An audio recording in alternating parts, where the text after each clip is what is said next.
the Cybernoid Hall of Fame, and I just want to take sort of have a look down this and see who. I've got an idea who you're referring to with a few of them. Raffaele, I assume that's yourself, and then Suryani, I think she was credited in a few games. So that would have been my girlfriend at the time. Okay, yeah. Fair enough.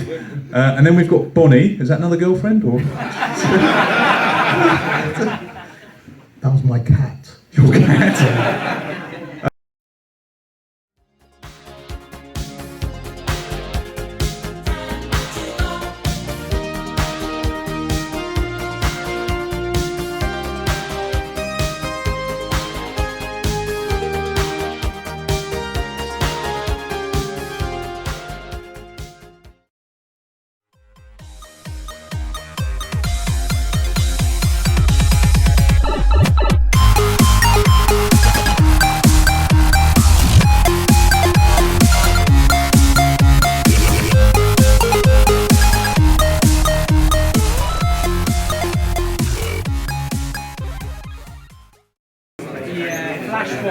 Hello everybody, thanks for attending the latest talk. We've had the RAF, and now we've got Raffaele Cecco. Round of applause please.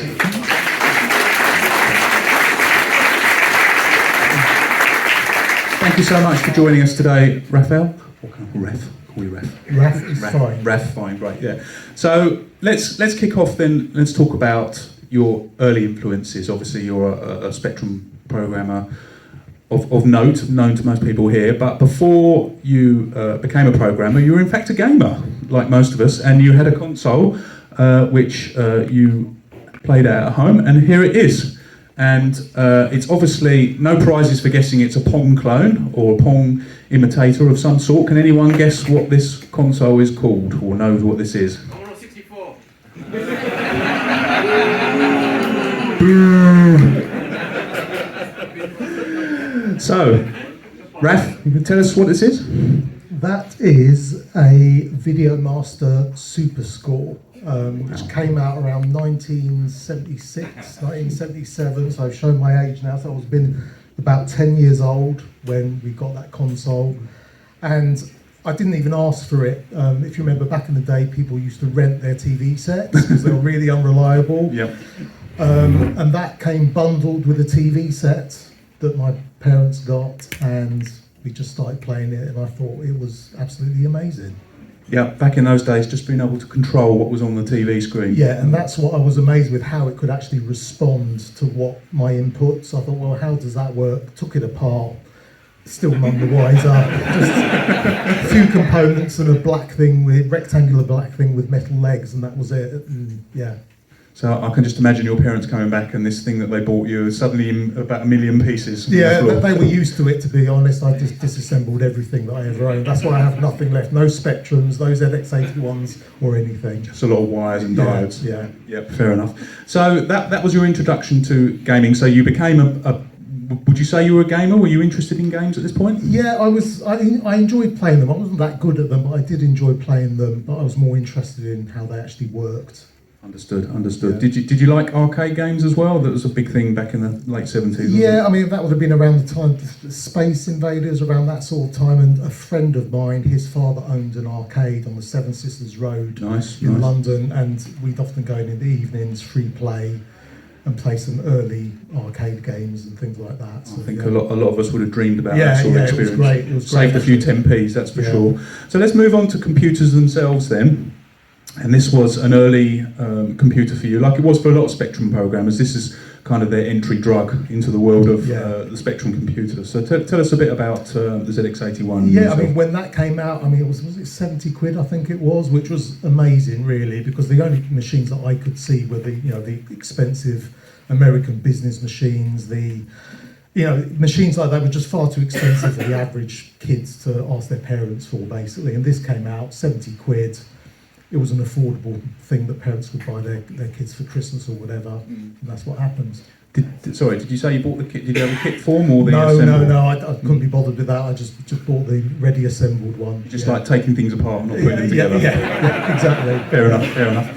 And did you make any games on the ZX81? No, I didn't. I learnt the rudiments of programming on it. I could never get anything to load or save on that machine. I borrowed my sister's cassette recorder, but it would just never work. So I programmed some very rudimentary games, really, really simple stuff in the basic programming language, but nothing more than that really. It taught me the rudiments of programming. So this is kind of where you got the bug for programming at this point. And also at school we had the Commodore PET machines as well. They'd come out and they allowed us to play Space Invaders on those, and those kind of influences. Yeah, excellent. So obviously the Spectrum came out the year after, 1982. What describe to the audience your experience at seeing the Spectrum for the first time and the difference to the ZX81? Oh, it was just night and day. I mean, it was crazy. 48K versus 1K. The colours, albeit in a kind of limited way, reliable cassette loading. So that's when I really got serious about creating games on it. Okay. Limited colours. I don't know what you mean. Yeah. And describe sort of like your early experiments programming on the Spectrum? Yeah, well, first it was using the basic programming language, but then at the back of the manual there was this whole section about machine code, and I thought, what's that?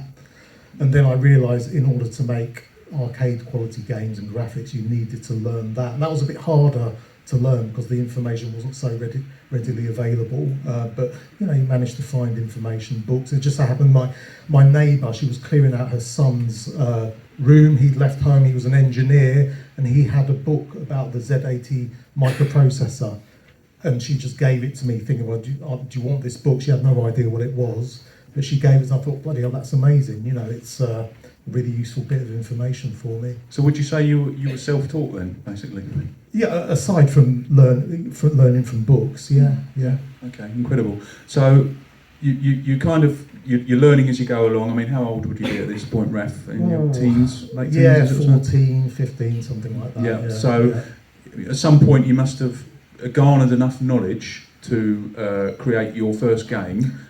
Which was that Equinox? No, not quite. What actually happened was I created a Hangman clone written in BASIC, which I sent off to companies, which got rejected, as you would expect. They were very polite, but basically it was rubbish. So that's when I got a bit more serious, and I put together a graphical demo written in machine code with nice sprites that I'd drawn, and I sent that off to Mikro-Gen. And they offered me a job on the basis of that. So I hadn't actually done a game at that point. Okay, wow. So why Mikro-Gen then? I guess it's the question that comes to mind. They were quite a well-known software house at the time. They'd had Pajama Rama and some other games as well. So I thought, well, why not? Okay, yeah. Okay, fair enough. And they offered you a job? Yeah, they did. Okay, and the first game you did for them, have we got to Equinox now? We have got to Equinox now. Okay, excellent. Okay. Yeah. Now this, I remember seeing this game, and it's a lovely looking game. The cover there on the left hand side. Does anyone recognise who the artist is? You might be able to see his name. Famous to Crash readers. That is Ollie Frey did that cover for Mikro-Gen. He did a few games covers, and then we've got obviously the loading screen there. And this game was quite well received by Crash. I think it got a score in the high 80s. Yeah. So tell us a little bit about the sort of genesis of Equinox and how that was like working at Mikro-Gen doing that. So at Mikro-Gen there were, I think, 4 of us. There was myself, David Perry, that probably most of you have heard of, Chris Hinsley, and Nick Jones, who ended up doing a lot of my C64 conversions. So I was the new boy there. Chris was kind of the patriarch of this little group. When I say patriarch, he was like 22, so he was old. He was by far the oldest guy there. I was like 17. And Chris actually taught me a lot about game design. The programming side I was fine with, but actually designing a game and how puzzles work and that sort of thing, he was really helpful with.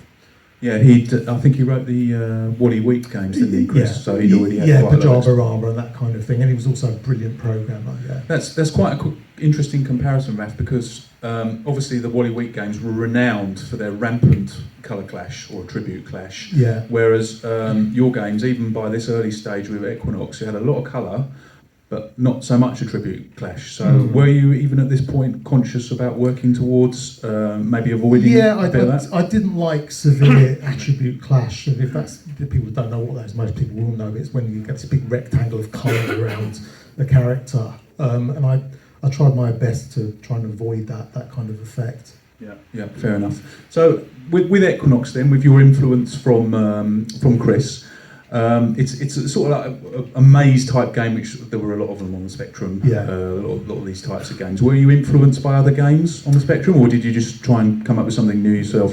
I liked Jetpack because I liked colourful games. I wasn't so keen on the monochrome games that came out on the Spectrum. I know some were big hits, but it had the colours and I wanted to use them. So I like Jetpack. So if you look at that character, he fires a laser a bit. The laser's very similar. Yeah, similar effect.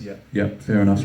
And obviously there's a big, we'll talk about that later with some of your other games, but there's a big arcade influence. The games are colourful, lots of action in them. Yeah, because I love games like Defender, Phoenix, Galaxians, all those kind of famous arcade games, yeah. Yeah, fair enough. So Equinox, that was your first game. Sounds like a bit of a joint effort. Mikro-Gen? Yeah, I mean, guidance from Chris, but it was all my programming work, and I drew the graphics as well. So, okay, yeah. And you say that Nick Jones, did he do the C64 version of Equinox then? Was there a C64 version? I don't know. Yeah, they might. If there was, he would have done it, yeah, because he did all the C64 conversions. So you never thought about giving those a go yourself and branching out into the dark side? No, because Nick had that sewn up, so that was absolutely fine by me. Yeah. Okay, nice, easy decision there. Yeah. So then we move on to Cop Out, which I'm actually a really big fan of. It's not one of your better known games, but it's a really nice gallery type shooting game, and it's a fun game, I think. And although you got on the cover there, you look like you're a policeman. It's got a lot of varied levels. I think there's one set in the Wild West or something as well. Yeah, just bizarre, really. To be honest, that the genesis of that game was a bit fraught because I wanted to leave Mikro-Gen and they weren't too happy because they were worried it would cause a bit of an exodus of all the engineers, which it did. So I agreed reluctantly to do this game for them when I left. So that's why I don't think it's a great game, to be honest. Okay, well, I think you're underselling yourself a bit. We've got some screenshots here. It's quite nice. So that's your character at the bottom there, isn't it? Actually, it looks all right, actually. It's not it does, doesn't it? And you shoot, and you get lots of bad guys. You're shooting some random birds as well, which seems a bit unfair, but I think it's just quite a colourful and nice little shooting gallery. The idea from that, I'd seen something similar in an arcade somewhere, probably at the seaside or something. I don't know what the game was called, but it was a policeman shooting at buildings and things from that perspective. I thought that was quite nice for a nice quick game to do. Probably took me about 2 months. 2 months? Yeah, something like that was really quick. Okay, fair enough. Well, you were keen to leave Mikro-Gen. You'd been there for, how long had you been at this point? I can't remember, to be honest. Okay, fair enough. So you were kind of blocking that out a little bit. Yeah. And we've got a little bit of music here as well. So, oh God, yeah. A bit of the entertainer here, is it? So, yeah, a bit Scott Joplin. That's your work as well, I believe? No, I didn't. No music from me, just graphics. No, just graphics. Okay, fair enough. Okay, that's quite works all right. Yeah. So who did this then? This tune? I'm not sure. It might have been Nick, possibly. Right. Because he was a really good pianist. He could play that tune brilliantly on the piano. So yeah, I guess it was him. Okay, excellent. But yeah, at this point you're thinking of leaving Mikro-Gen, and you do eventually leave. And actually, we've got a shot there of you the day you leave. It was very similar to that. Yeah. So not so much makeup. Explain to us a little bit about you leaving Mikro-Gen, why you wanted to leave, and sort of like, well, how well that went down, really. Yeah. So Mikro-Gen had come up with a brilliant piece of hardware called the Micro Plus, which was the thing you plugged into the back of the Spectrum, and you got an additional 16K and a joystick port for, like, the games were going to be about £9, £10. But the game they chose to put on it was a load of rubbish, absolutely terrible. It wasn't an in-house thing. They had great developers there, but they chose someone else to do this game. It was full of the bugs. The distributors hated it, and basically that caused the death of Mikro-Gen. They invested so much money in this brilliant piece of hardware, but it just didn't work out because of the game. And that's when things started falling apart. The managers were having arguments and all this kind of things. Like, I'm out of here. Yeah, fair enough. And did it cause an exodus like they were fearing, or? Yeah, I left, and then I think Chris and then David and Nick all left as well. It's a shame, really, because I think that sort of thing was always a good idea in principle. But I remember reading about it at the time, and it was going to, obviously with the additional hardware, you were looking at a substantial investment from basically kids to buy this. Yeah. And obviously the game needed to be something special, which it wasn't. If the game had been brilliant, I think it would have worked. And obviously you had the advantage that you couldn't pirate the game because you needed the hardware. So that would have made a big difference as well. I think it was called Shadow of the Unicorn. Yeah. Is that the one? Yeah. Fair enough. So you've left Mikro-Gen, and you decide at this point that the freelance life, freedom is for you, or did you look for another job at another software house? Freelance was fine by me. Yeah, I enjoyed working at home. No. Okay. So you found yourself with another company, Hewson. So obviously run by Andrew Hewson. Yeah. Tell us a little bit about meeting Andrew, or how you started working with Hewson. Yeah, I don't know how the original connection was made. It was a pretty small industry then, so probably word of mouth. And I went to their offices in Oxford, and I had an early demo of Exelon with the character launching this rocket from his backpack with a big explosion, and Andrew was immediately sold. He really loved that. And that the genesis of that idea, I had a friend, more of an acquaintance actually, who was an artist, and he'd drawn this kind of, I don't know, this kind of cyber warrior thing with this backpack thing, and I thought, oh, it looks really cool, and that's where the genesis of Exelon came from. Okay, Yeah. and we've got some screenshots if anyone's not familiar with. That's the cover, obviously, in the loading screen, and then we've got these screenshots here, and you can see how colourful it is. And the kind of USP of the game is that V-Talk, the star of the game, he can transform going into that purple booth in the bottom right-hand corner into like a slightly more armoured and well-equipped character. So I presume you came up with that idea to add a little bit more depth to the game. Yeah, definitely. It was a kind of power-up thing. I thought it was quite nice to actually see his uniform change a bit and get the double gun. Yeah. Very arcadey.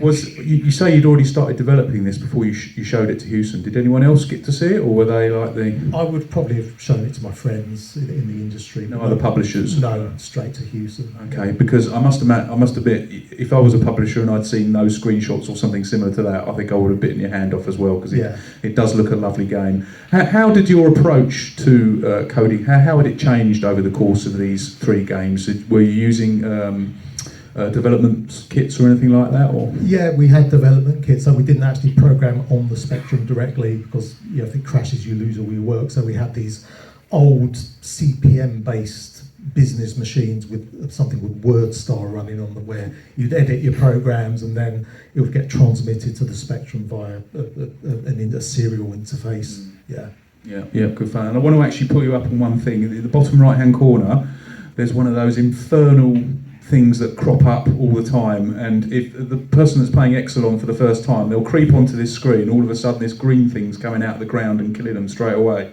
Oh yeah, that thing. Yeah, I think it's possibly too near the edge of the screen. I think so. But they were notoriously used in Monty on the Run, which was another game which is rock hard. But on that subject, do you think you made Exolon too hard? Everyone says all my games were too hard. I don't know what to say, really. I mean, the thing is, when you're developing the game, you're playing it for months and months and months, and you get really, really good at it, and then you put it in front of someone new, and all of a sudden for them it's really quite difficult. But they were all, you could complete all of them. It was just hard.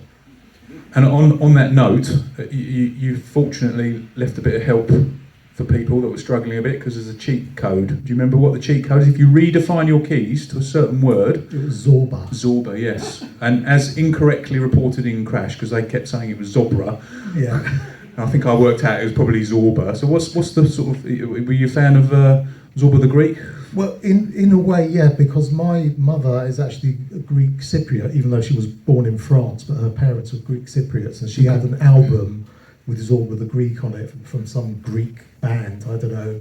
But I just thought it was quite funny, so I just used that name. Stuck it in there. I always made the mistake, I don't know if anyone else did it, once I knew what the cheat was, I put define my keys as Zorba and forget to redefine them again. So I'm trying to play the game with like Z's there and O's for that, and good fun though. Great game as well. And of course it got a Crash Smash, which was the first time you got a Crash Smash. You must have been pleased with that as well. Oh yeah, I was really quite proud because if you got a crash smash, it was that was the most important thing really. Rush out and buy the magazine, see what the review was. Yeah. We'll definitely talk about the reviews because they were great for most of your games from this point onwards. So here it is. So you've got a lovely bit of animation, and then you hold down fire, and it fires a rocket out your pack, and you get these amazing explosions. I mean, how hard is that to do the explosions all the time? What sort of specific piece of code is working that there? It was just overdoing things really. You can see it slows down a bit when it does the explosions, but I thought it looked pretty cool and just left it in. It was a bit different. Yeah, and I mean, I think that is one of the things about it. It's not the most complicated game. I don't think anyone is the biggest fan. I remember the Crash review was quite terse. They gave it 90% in a Crash Smash, but the review was quite terse because there's not really a lot to it, but it doesn't need to do a lot, does it? No, it just looks nice, it's pretty, and you just run forwards and shoot things really, that was it. Is there those enemies that come from the right, is there something that stops them at some point so that you don't get killed just as you're about to exit the screen? Yeah, because even I thought it would be unfair if they carried on coming. So I did stop them when you got to near the middle. I used to hate these things. Anyway, you get past it and it gets the score, doesn't it? Yeah. But something I always noticed about your games as well, you very rarely, if at all, employed scrolling in any of your games. Obviously, it wasn't a strength of the Spectrum. So did you decide fairly on in your games making career that scrolling maybe wasn't the way you were going to go in any of your games? I did scroll in my later games like Stormlord, which has very nice, smooth and deliverance as well. But to be honest, at that point, I didn't have the technical know-how to do really smooth scrolling, so I just didn't bother. There was no point. Yeah, fair enough. And we've just missed it there, the homing missile. Oh, there we go. Sorry. I've only played it practically all my life, but anyway. So there you go. There's the review as well. So as I say, there's the review of Crash, 90%, nice screenshots. All the reviewers really happy about it. And in the bottom right there, in a in a little a screen grab I've done from Spectrum Computing, it shows you all the awards and everything. So Hewson must have been very, very pleased with this, I should imagine, even Mr. Hewson. Yeah, he was very, very pleased with it. I think from day one he knew it was going to be a pretty good game, this one. So, yeah, I think it was on that Christmas, it was on most Spectrum owners' list. You can already see in the graphics though, that this kind of similarity to Equinox, that kind of style already. You've definitely got a theme going on with these games, so that's for sure. And then we go on to the next game, Cybernoid, subtitled The Fighting Machine, which is another flick screen game, but this time set in space, and I think you're a mercenary, aren't you? And the Federation has been burgled by a load of pirates, and you're kind of retrieving all the stuff that they've stolen. Yeah, don't read too much into the narrative. I bolted that one at the end. But it was that's what it was basically. So did you decide you wanted to do more of a space shooter type game? Was that how this worked? I hadn't really thought about it that way. It was just being in space just gives you scope to do anything stupid, basically. So you can just do whatever you want. Things float and no one questions it and doesn't think it's odd. And it just worked well, and it carried on with the kind of Exelon theme as well. Okay, yeah, that's good. Certainly similar graphically, like you say. And this time you had lots of different weapons as well. So you can see up in the top middle there that it says bombs. And by pressing 1, 2, or 3, or 4, you could switch between different weapons as well. So you're obviously trying to bring a bit more variety to the game. Yeah, and this would have been influenced from what I'd seen in the arcades. I can't remember what game specifically, to be honest, but I would have been influenced by the arcades. And the cyber base was really cool. The thing that used to spin around the ship. That was really nice. Oh yes, I think I've got that there in the screenshot here. That always found a bit distracting. But this is probably one of the infamous parts of the game. And I think one reviewer called it like Manic Miner in space, because in order to get past this particular section here, and the first bit's not too bad, but the bit in the middle where you got these two enemies going up and down, you had to position your ship under quite a lot of pressure, exactly in that middle bit, and make it bob up and down if it was to drop. Because of course you're fighting against the gravity. So against retrospective apologies for that. That was really tough. I was trying to play Exolon outside there earlier, and I got like the first screen and get. Yeah, what maniac wrote this? Yeah, exactly. so we got a bit of Cybernoid gameplay. This is the 128K version, so you've got a nifty little tune that's playing as well. So you drop the bombs on these enemies, and you've got similar, obviously, explosions to Exelon as well. You carried that over, and then you've got this bit here where you can't destroy this thing, can you? So you try and sneak across, which is quite a frustrating early bit. So what I liked about it was you have a tactical element to it, because one of the things you've got is a shield. Yeah. So you can decide whether to use your shield here, but will you need it later on? So because you only get one use of it per level. So you're obviously trying to, as I say earlier, do a bit of variety and make it a more tactical game as well. All those lift things again. Yeah, this one's not too bad because it's just one, but yeah, you're a horror with some of the later ones. So.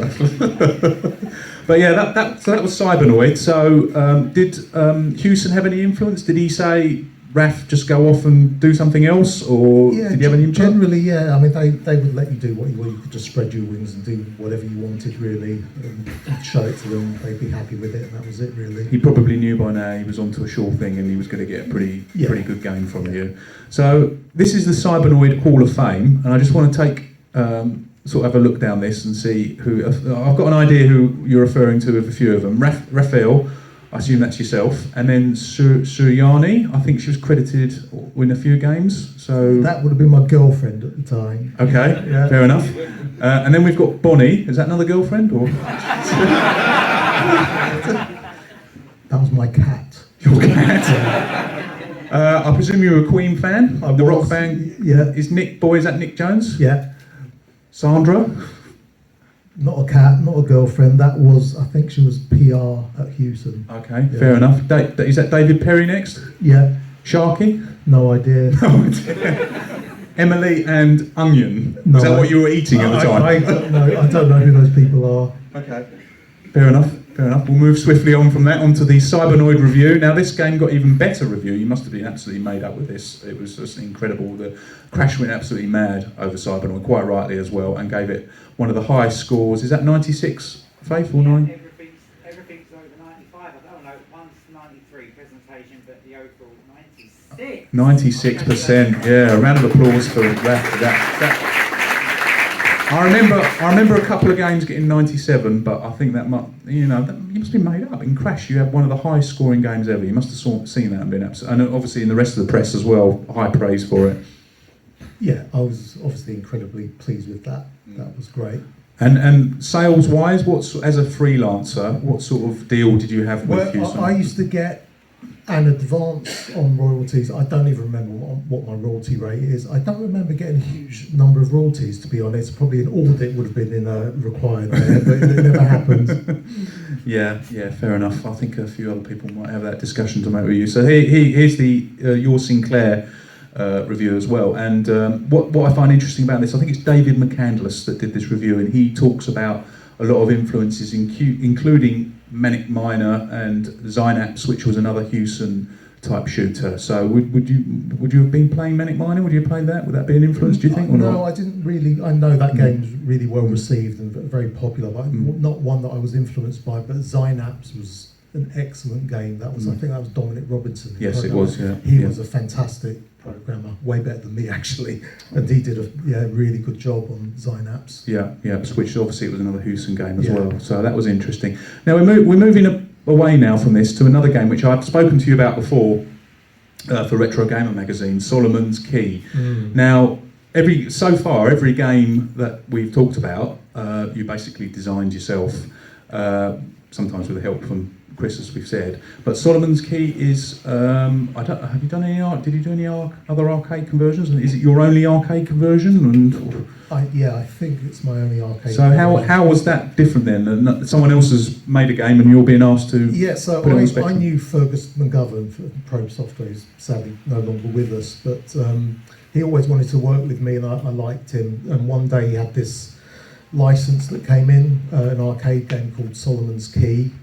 Which I wasn't sure about to begin with, but they delivered the coin op to my house basically, and just dumped this giant monolith in my living room on free play, and they said, okay, can you put this on the Spectrum? And I said, okay, and it was actually a brilliant game. It really, I thought it was actually a bit ahead of its time, to be honest, in just the way the puzzles were designed and things like that, kind of like a modern mobile game almost, the way it played, and I really loved the game. And it was just a pleasure. It was really quick to do. I just played the game and just copied everything, really. So it was just a bit of for me, it was a money spinner because I didn't have to actually design anything. So yeah, fair enough. I drew the graphics, and that was it. It's a good conversion as well. It's one of the Spectrum's, I think, better game conversions. Maybe a bit lost at the time because we were experiencing a lot of that sort of thing. But anyway, you were soon back on original games, and you documented the next game, Cybernoid 2, in a Crash regular series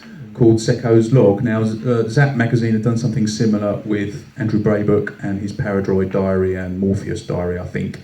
And here we were with the Spectrum version, which was you writing about Cecco's Log. Now, as far as Crash is concerned, I think one thing they probably should have got right is spell your name correctly, but unfortunately they didn't. We've lost an F and we've gained an L. No, so I'm used to that. Apologies for that. But tell us a little bit about Cecco's Log, how that happened. Really, that was a masterstroke on Hewson's side, because they organised this, and at the time, oh bloody hell, I have to write magazine articles and program the game at the same time. But I could see effectively it was 2 or 3 pages every month of free publicity, and I could see the value of it. So it was a bit of effort to do, and it was also a bit of an effort to keep it interesting, talking about programming, which I don't think I did much of, it was just me being stupid most of the time. So it was really worth doing, because everyone was looking forward to the game. And look at the hair on that photo, that's extraordinary. Those are the days. Yeah. They're just all jealous. They're just all jealous. Yeah. So let's go past the faux pas, and then this is the game itself, which has got a lovely loading screen by Hugh Binns, I think, isn't it? Yeah, and he went on to actually found Eurocom later on, right? But he was sort of an artist originally. Yeah. So did you ever have sorry if I've missed this, but did you ever go loading screens yourself, or was that something you just left to others? Just strictly in-game graphics and basic animation. I wouldn't do character animation either. That wasn't my forte. Okay, fair enough. Well, that is a lovely sort of version of the cover there. And this is Cybernoid 2, which looks quite similar to Cybernoid 1, to be honest. So this, presumably you were you under pressure from Hewson to do something similar again? Because I presume Cybernoid sold pretty well. Yeah, they really wanted to flog it basically and make as much money out of that license as possible, really. Does it use a similar sort of engine to the first game? Probably near identical. Yeah. Fair enough. Well, and I actually don't think the graphics are as nice, to be honest. Well, the ship's a lot different, obviously, but obviously the gameplay, you'll see. Actually, we've got the original ship from the first game. That's the sort of thing that rotates around you now, isn't it? Instead of the steel ball type thing. But yeah, much of the gameplay is the same. But it's still very well received. Cybernoid 2, another Crash smash, and then we're on to Stormlord already, which is, as you say, your adventures in scrolling, but I prefer to call it your Naked Fairies phase. Oh, that phase, yeah, that keeps. I'm going to get cancelled now, aren't I? Story about that character. I couldn't actually draw the legs. I'm not an artist at all, really. So I put her in a pot just so I didn't have to save having to do the legs and the feet. Yes, yeah. So we'll talk briefly about the plots again. The idea is to rescue all these fairies. So the one in the bottom right-hand corner, that's an in-game one, which I've blown up slightly. Which that's one of the fairies you're supposed to rescue, and that's kind of the storyline in Stormlord, which is, as opposed to all your games so far, which have been very sci-fi themed, we're now having a go at a fantasy type game, so to speak. So tell us a little bit about the genesis of Stormlord then. I wanted to get away from the space theme. I had nothing against it, but I'd done it so many times already. And I've been listening to early Queen albums that had all these kind of silly songs about fairies and things like that, and Lord of the Rings and all that sort of thing. So I just thought it was nice scope for some nice graphics. And again, you can pretty much do what you want in that kind of fantasy setting, which is why I chose that. Yeah, and tell us about. There's another nice loading screen from our Hugh as well. Really good. Watch that while the game's loading.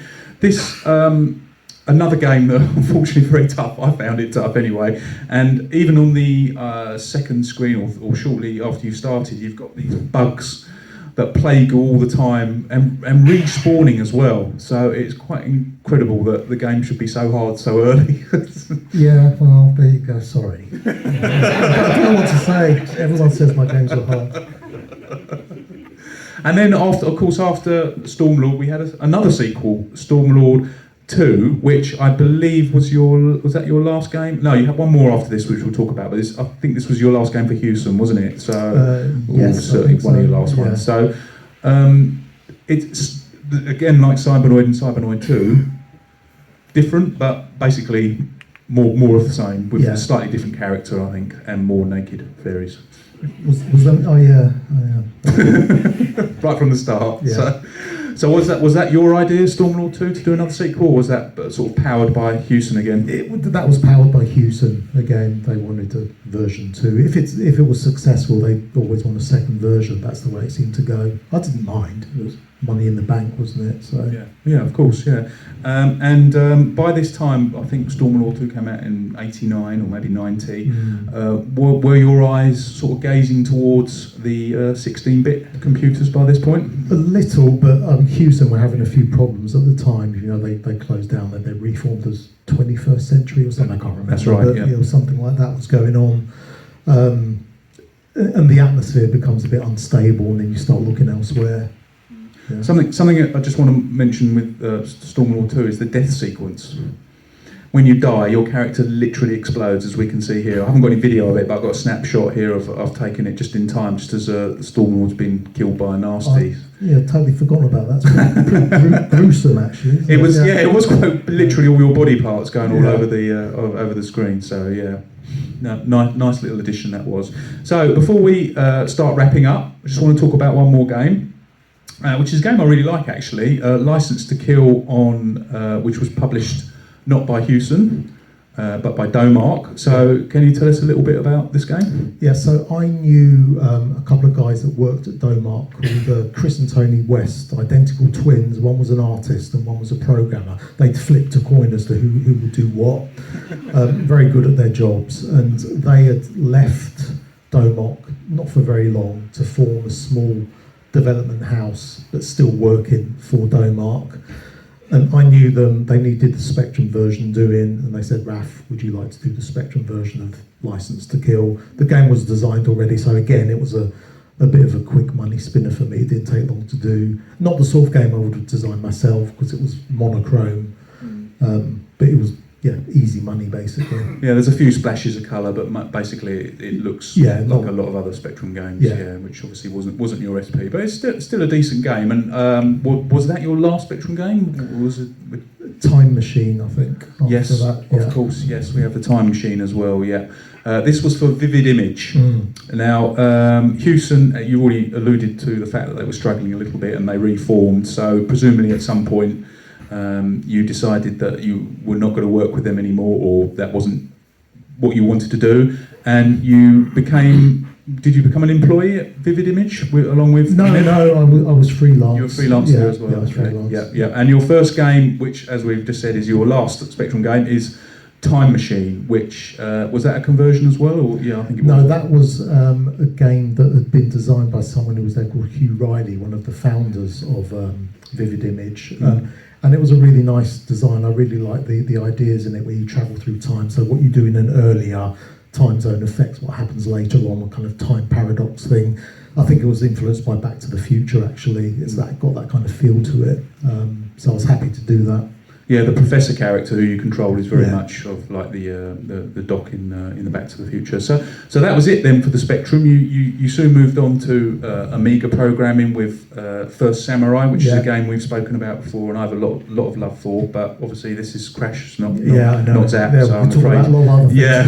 I'm afraid we've kind of covered that. But all that's left for me to say, Raf, is thanks so much for the games on behalf of everyone here. I'm sure we've all lost a lot of hours to Exelon, Cybernoid 2, Stormlord, and all your games. So, round of applause for Raf. Thanks, everyone. Thanks, everyone. Thank you.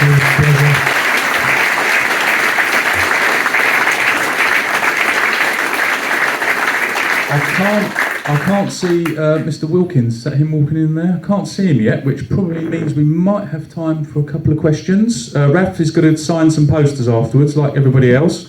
So, does anyone want to ask Raf a question while we've got a spare minute or two? Or should we just move straight on? One or two, right. Okay. Do you want to do that? Yeah, I'll do that, yeah, thanks. Ooh, not too close to that, like. Sorry. There's a chap over there. Right, one there, two questions. meant to ask, how was the scrolling done in Stormlord? Because it didn't look like anything else.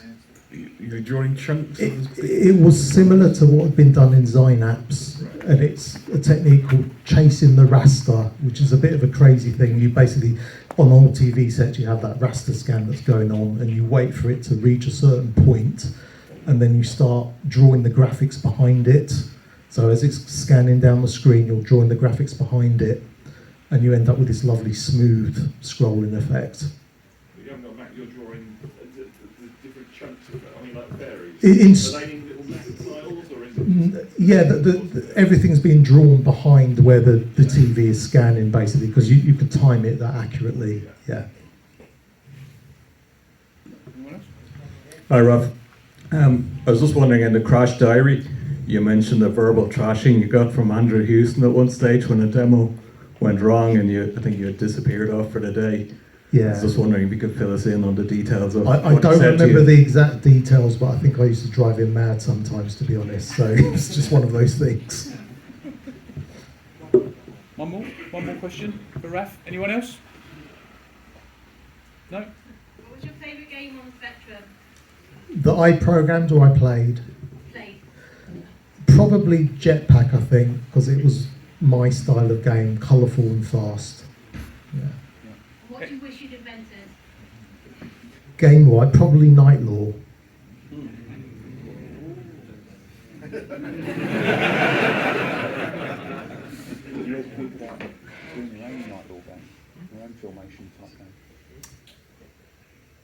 No, it wasn't my style of game. I loved the technology in it, but it was too pedestrian a pace for the sort of game I wanted to do, really. Yeah. 2 minutes. One more question. Anyone else want a question for Raf? Anyone?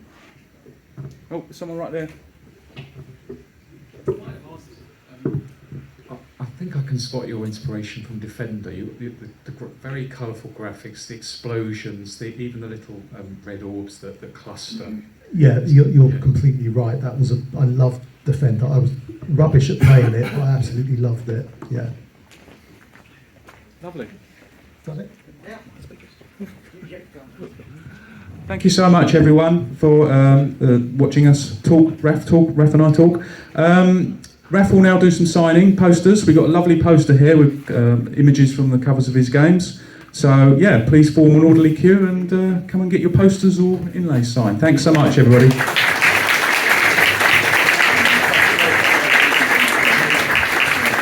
Thank you for doing that, quick, guys. Sorry.